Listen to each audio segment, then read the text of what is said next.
I'll be the first one to say it. Marco sucks.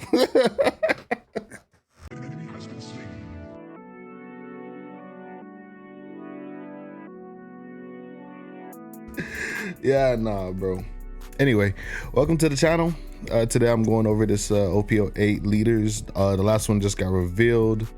So I'm just gonna do this quick tier list, give my first impressions, my day negative a million impressions on these leaders, how I think they'll do in the OP08 metagame. Obviously, we don't know if we're gonna get like some cards unbanned or unrestricted, but super early first impressions, and let's get into it. Let's start with the characters in like reveal order. So we'll go with Tony Chopper, red green leader. I think he's just like, you can give one of your rested Dawn. You gotta scroll up. Red green leader, Drum Kingdom Animal Straw Hat Crew. Activate main once per turn. Put one of your rested Dawn on up to 3 of your animal or Drum Kingdom type characters. So obviously this is one of those like need support leaders. I on the first like basis, I think he's just like worse Zoro / like red starter deck Luffy. He's a little better than red starter deck Luffy because he can spread the Dawn out in between multiple characters, but the animal / Drum Kingdom tag doesn't have a lot of good targets right now. So he's on that like life support, need support, you know, type vibe. Obviously if they print busted support, he's gonna be busted, but I doubt we're gonna get busted animal / Drum Kingdom characters. And when we do see the support he gets, I think he'll be a locals leader. But right now, definitely my boy Chopper, you know, he's a doctor, but he's on life support. They're gonna have to get that man out the ICU. Next, we're gonna do Carrot. So Carrot, mono green, 5 life leader. Activate main once per turn. If you have a character with the type of Minx in play, rest up to one of your opponent's 5 cost character or less. So the good thing is this doesn't have Dawn requirement. You just need a character in play and it needs to stick. So let's pray that like your 3 cost or your 1 cost Minx doesn't get like Gedatu, Houndblazed, or you know, Gecko, Moria, anything. Let's just hope that your play doesn't get removed, because the Dawn investment to activate this ability live, if you have nothing on board, is, you know, at minimum you have to pay Dawn to at least get a Minx on play so that you can then rest up to one of your opponent's characters. I compare this leader a lot to Jory Bonnie from OP07, where like she can just rest anything for 1 Dawn. Even though it's like defensive, it's only on like your opponent's turn. While Carrot, you can do this on your turn, you know. You can rest their key blocker or stuff like that, or just a troublesome unit that you'll have issues interacting with and then like potentially attacking to it. Maybe if we get like a Mink like X Drake that KOs a 5 or less, if you're like your leader is a Mink, like a some Su Long cards, you know, that would be cool. Spoilers, but we'll get some like Su Long cards that like KO high cost, but you have to be a Mink leader. But Bandai hasn't really been like leader locking specific cards recently. They did it like with like Vegapunk and the Supernovas, but I don't know if we're gonna get more like niche Mink leaders locked stuff. So it's kind of in the same boat as Chopper, life support. And then even when we get like the support, I don't think they're gonna print good support for Carrot. So this will be a locals leader for sure after we see the support. Next leader that got revealed, oh, I'm lying. I think Marco wasn't the first leader. Next leader that got revealed, Marco. This guy is hyped up to be like the next Messiah. He's the second coming of Sakazuki, and I kind of get it, but let's read his ability to see why, right? His ability says, well, first of all, Marco is a red-blue leader, Whitebeard Pirates, of course, Dawn ×1, activate main, once per turn, draw 1 card, then take 1 card from your hand, put it at the bottom of your deck, then give up to one of your opponent's characters minus 2k power for the turn. Oh, and I'm sorry, you take 1 card, you draw 1 card, and then take 1 card from your hand, and then put it at the top or bottom of the deck. I'm sorry. So he cycles and he reduces power. So that's where the Sakazuki comparisons start, right? But in my opinion, where they end is A, the color pool, B, the Dawn investment, and I think that's about it. And then C, like the cards that KO based on power aren't really like as good as the cards that KO based on cost in Navy, in my opinion, right? So some notable cards that you would play in this deck would be like 5-cost Marco, you know, maybe Vistas, but we're not really in like a weenie meta. So KOing units with 3k cost, with 3k power, you need to be, those units need to be starting at 5k base. And like, yeah, we're in like a 4-drop meta, but we're also 4-dropping a boss monster meta right now. I don't know about OP07 into OP08, but OP06 we're into like 4-cost 6ks, 4-cost 5ks, and then you go straight into the boss monsters with like Gecko Moria, 8-drop Kid, 10-drop Dofi, stuff like that. So, but in those future meta games, where we're in like a boss monster meta, you're not gonna play Round Table. You might play Fire Fist to reduce by 4k, and then you can reduce by 6k.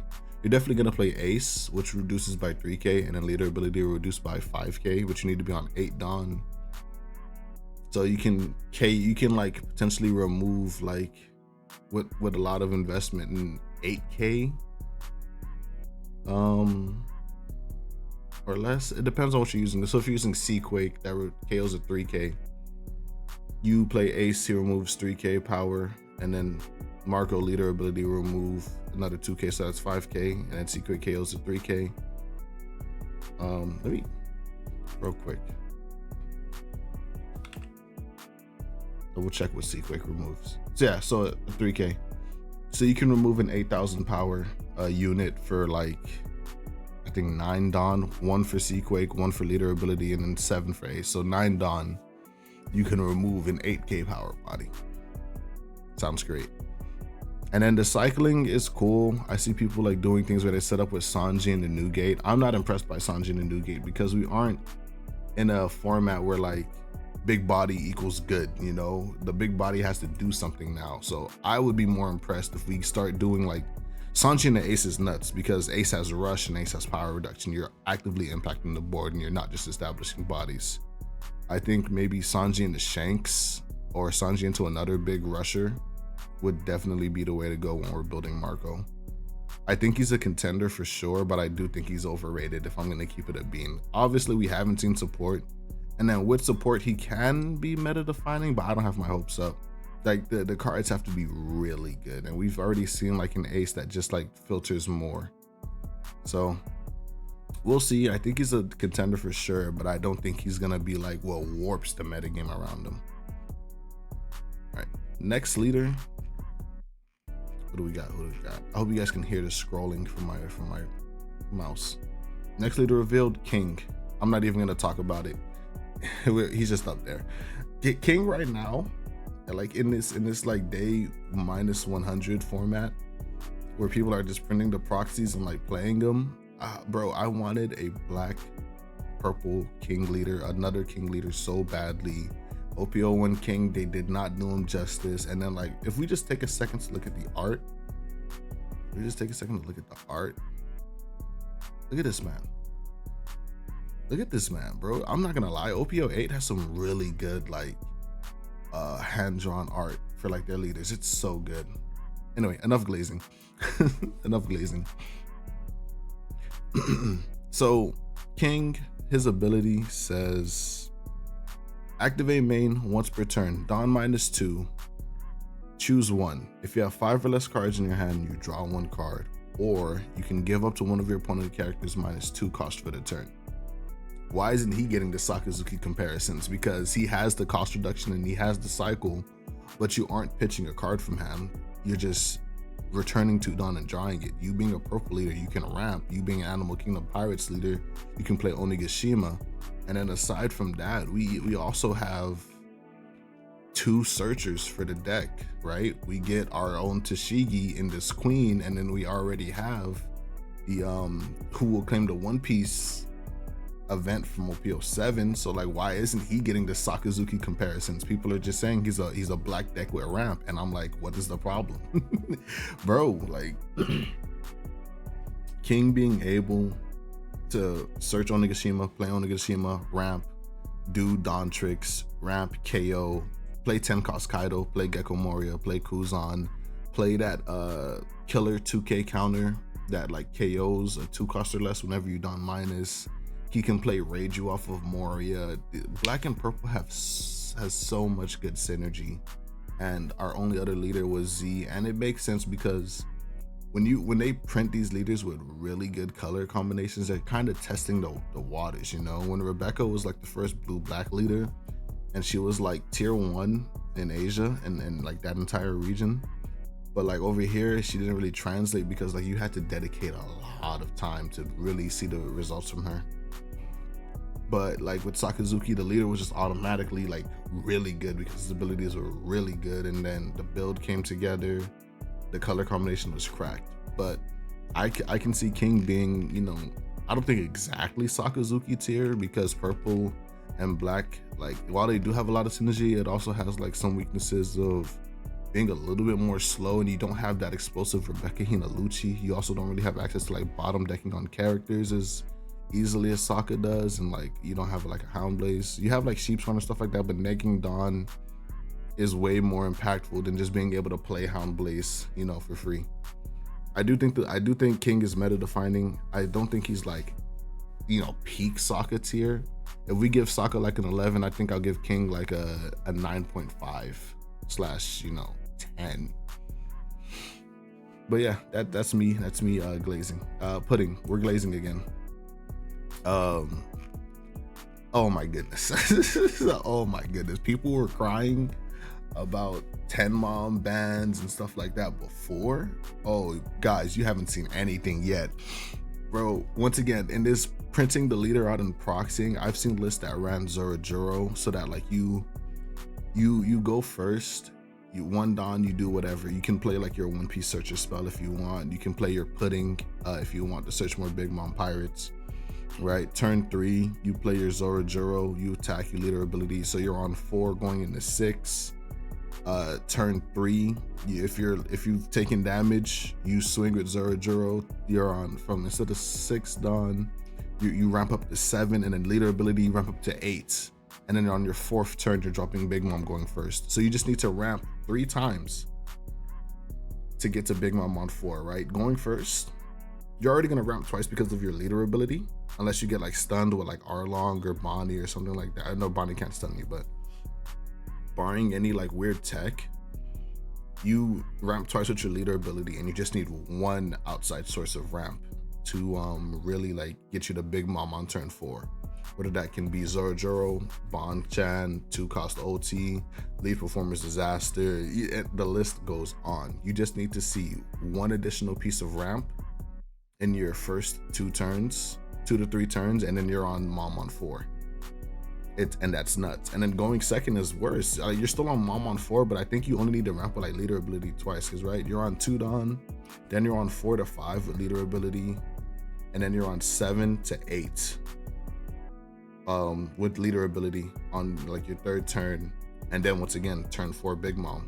So going second, you don't even need the additional ramp card. You know, it kind of does nothing, so you can just focus more on like setting up your life, flipping your life back down to guarantee it, maybe developing some earlier bodies to keep up pressure, or controlling the board so that you can get the 10 Mom, you know, managing your hand so that you can get those resources. But 10 Mom is such a good card.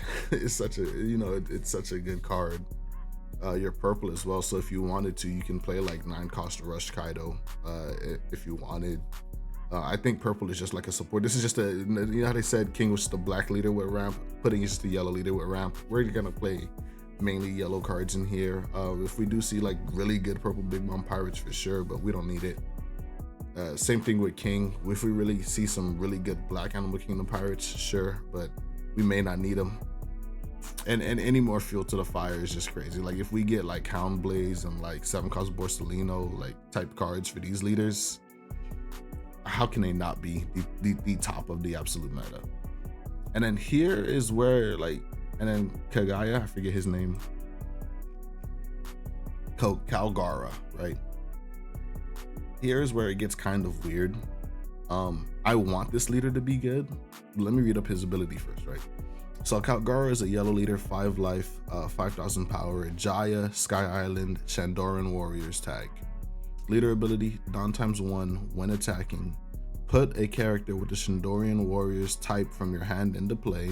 that has a cost equal to or less than the number of Dawn you control. Then if you played a card, put the top card of your life into your hand. So I know that was a little bit a lot, but basically he summons units for free. He pays life to summon unit. So let's say you have 3 Dawn on your turn. Let's say you went first, you have 3 Dawn on your turn 2. You attach 1 Dawn to your leader.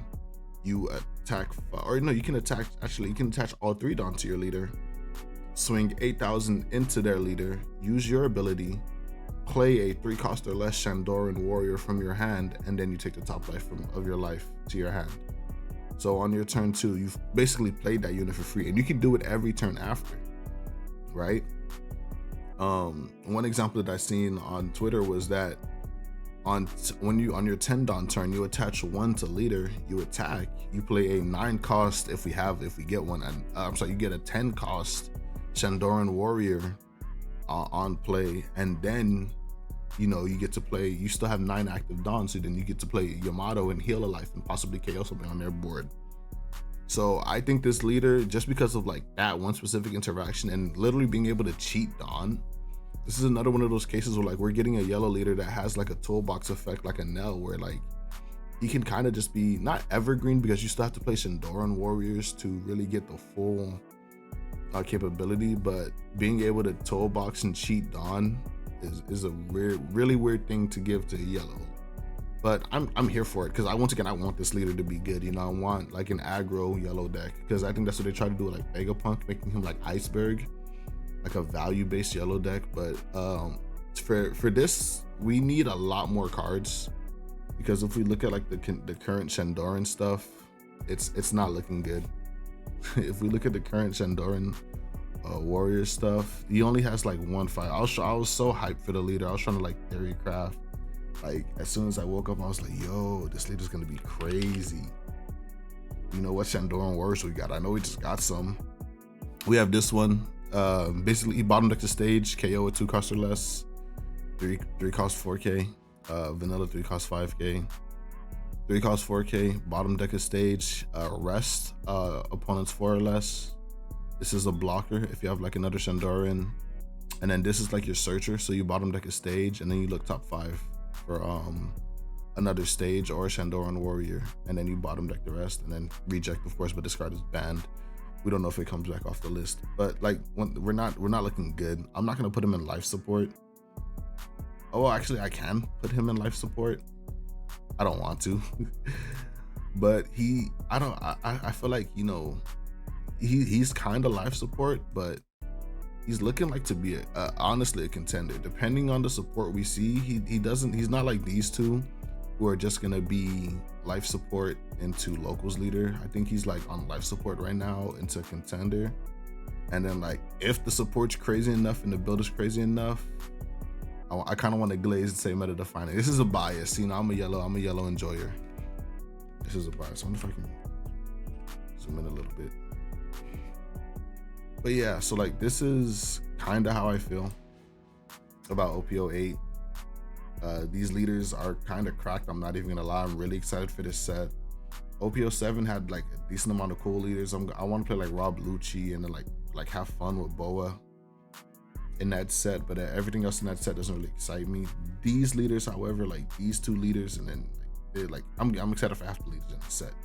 Marco, I was like, oh, next Sokka, I was on that wave too, but then I seen like some of the videos of like the proxy stuff, and I'm like, once again, they minus 1 million, but I seen some of the videos and like the proxy stuff, and I just wasn't really impressed. It is like red blue doesn't really have a lot of synergy, so it's kind of hard to make it work, because like blue just bottom decks for like cost, red is like KO on power, and they meshed it with like the filtering, like being able to like set up your plays, but I don't know if red can really take advantage of that.